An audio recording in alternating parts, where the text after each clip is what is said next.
বাংলা রান্নাঘর চ্যানেলে তোমাদের সবাইকে স্বাগত জানিয়ে আরও একটা নতুন রেসিপি নিয়ে চলে আসলাম।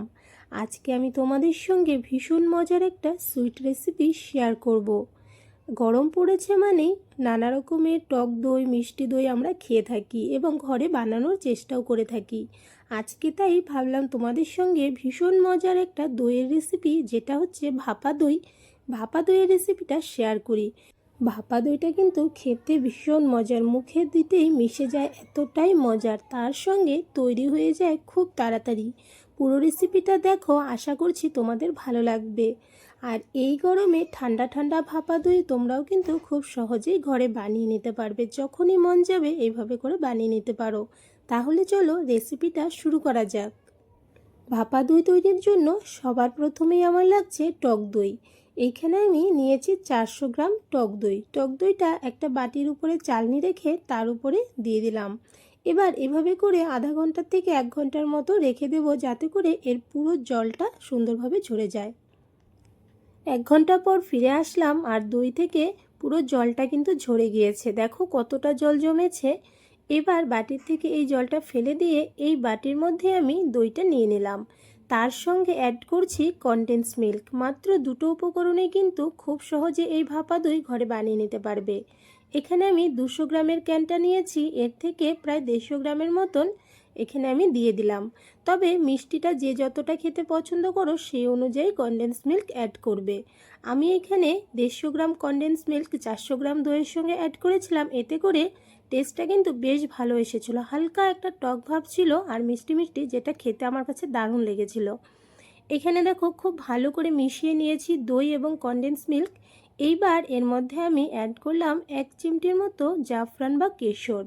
এটা কিন্তু পুরোপুরি অপশনাল, তোমরা চাইলে দিতে পারো অথবা স্কিপ করতে পারো।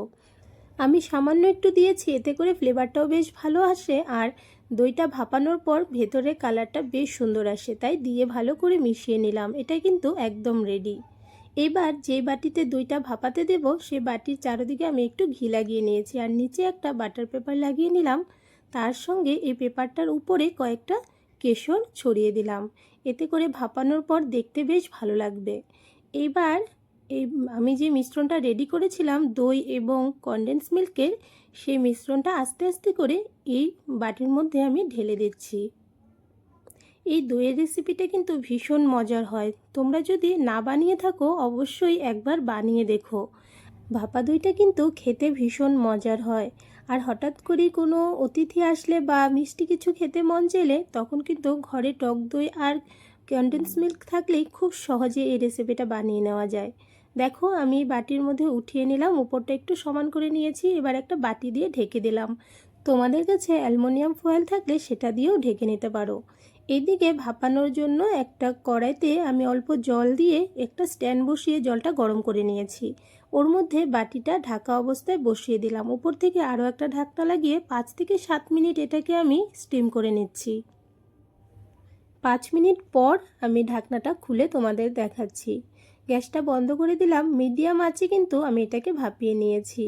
এবার ঢাকনাটা খুলে আমি তোমাদের দেখাচ্ছি এবং বাটিটাও উঠিয়ে দেখাচ্ছি কত সুন্দর হয়েছে। দেখো একদম জমে গিয়েছে, কিন্তু খুব অল্প সময়ের মধ্যে তৈরি হয়ে যাওয়া দারুণ মজার একটা সুইট রেসিপি। এদিকে এই ভাপা দইটাকে নামিয়ে আমি কিন্তু ঠান্ডা করে নিয়েছি। এখন কিন্তু এটা পুরোপুরি ঠান্ডা হয়ে গেছে। অবশ্যই ঠান্ডা হয়ে যাওয়ার পর তোমরা এটাকে বের করবে। সাইডটা কিন্তু খুব সহজেই উঠে আসবে এবং এভাবে করে একটা প্লেটের উপরে উল্টো করে রাখলে কিন্তু এটা বের হয়ে আসবে। দেখো ভাপা দইটা আমার একদম রেডি, আমি প্লেটে উঠিয়েও নিয়েছি। এবার কেটে তোমাদের দেখাচ্ছি যে এটা কতটা মজার হয়েছে। ভীষণ সফট, দারুণ মজার একটা রেসিপি। অবশ্যই তোমরা বানিয়ে দেখো। আর আমার এই ভাপা দইয়ের রেসিপিটা কেমন লাগলো কমেন্টসে জানাতে কিন্তু ভুলো না। ভালো লাগলে লাইক করো এবং শেয়ার করো।